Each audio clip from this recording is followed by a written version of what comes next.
ഓണം വെക്കേഷനിൽ ഊട്ടിയിലേക്കുള്ളൊരു ട്രിപ്പാണ് ഫാമിലിയുടെ കൂടെ. മുതുമല കാട്ടിലൂടെ മസിനഗുഡി ടു ഊട്ടി.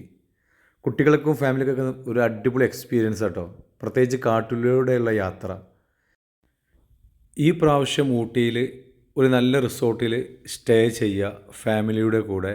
അടിപൊളി ആംബിയൻസ് ഉള്ള നല്ല ലൊക്കേഷനിൽ സ്റ്റേ ചെയ്യുക. Ooty to Coonoor train service explore ചെയ്യുക. യുനെസ്കോയുടെ അംഗീകാരം ലഭിച്ച ഒരുപക്ഷെ സൗത്ത് ഇന്ത്യയിലെ ഏറ്റവും ഓൾഡസ്റ്റ് ട്രെയിൻ സർവീസ് ആയിരിക്കും ഊട്ടി ടു മേട്ടുപ്പാളയം സർവീസ്. അതൊരു വല്ലാത്ത എക്സ്പീരിയൻസ് ആണ്. അത് ഫാമിലിയുടെ കൂടെ, ഞാൻ കുറേ പോയിട്ടുണ്ട്, ഫാമിലിയുടെ കൂടെ ഒന്ന് എക്സ്പ്ലോർ ചെയ്യണം. അങ്ങനെ ഊട്ടിയിൽ നിന്ന് കുന്നൂരിലേക്കുള്ള ട്രെയിൻ എത്തിയിട്ടുണ്ട്. യാത്ര തുടങ്ങാൻ പോവുകയാണ്. നമ്മുടെ ഫാമിലി കേട്ടോ, അതെല്ലാവരും ഉണ്ട്. ഉപ്പയും ഉമ്മയും ബ്രദേഴ്സും കസിൻസും എല്ലാവരും ഉണ്ട്. അതൊരു വല്ലാത്ത എക്സ്പീരിയൻസ് കേട്ടോ, അവരുടെ കൂടെയുള്ള യാത്ര, പ്രത്യേകിച്ച് ഇങ്ങനെയുള്ളൊരു ട്രെയിൻ സർവീസിൽ. D2 ബോഗിയാണ് ഞങ്ങൾക്ക് ബുക്ക് ചെയ്ത് കിട്ടിയത്. അത് നാട്ടിൽ നിന്ന് ബുക്ക് ചെയ്താട്ടോ.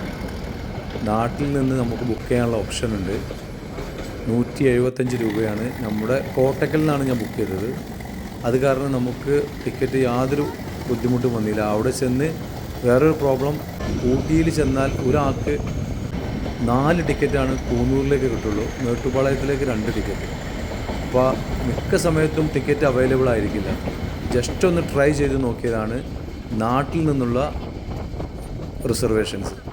അത് വളരെ യൂസ്ഫുള്ളായി. സൂപ്പറല്ലേ?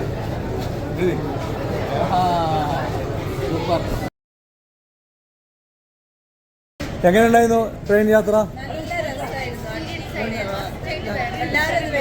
അടിപൊളി എക്സ്പീരിയൻസ് ചെയ്യുന്നില്ല. എങ്ങനെയുണ്ടായിരുന്നു ട്രെയിൻ യാത്ര? സൂപ്പർ ചെയ്യുന്നു, അടിപൊളി ചെയ്യുന്നു. ഓക്കെ,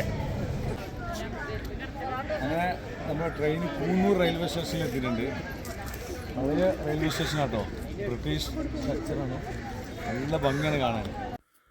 കൂന്നൂർ റെയിൽവേ സ്റ്റേഷനിൽ നിന്ന് നേരെ പോയത് കെയറിൻ ഹില്ലിലേക്കാണ്. ഊട്ടിയിലെ അവലാഞ്ചി റൂട്ടിലുള്ള കെയറിൻ ഹിൽ ഒരു ഇക്കോ ടൂറിസം പോയിൻ്റാണ്. വളരെ പീസ്ഫുള്ളായിട്ടുള്ള, വളരെ അട്രാക്റ്റീവായിട്ടുള്ള ഒരു പൈൻ ഫോറസ്റ്റ് കൂടി അവിടെ നമുക്ക് കാണാൻ പറ്റും. പിന്നെ നല്ലൊരു ഹാങ്ങിങ് ബ്രിഡ്ജ് ഉണ്ട്. ഫാമിലി ആയിട്ടൊക്കെ വളരെ റിലാക്സ് ആയിട്ട് സ്പെൻഡ് ചെയ്യാൻ പറ്റിയ അടിപൊളി ലൊക്കേഷനാണ്. എനിക്ക് ഏറ്റവും ഇഷ്ടപ്പെട്ട ലൊക്കേഷനാണ്.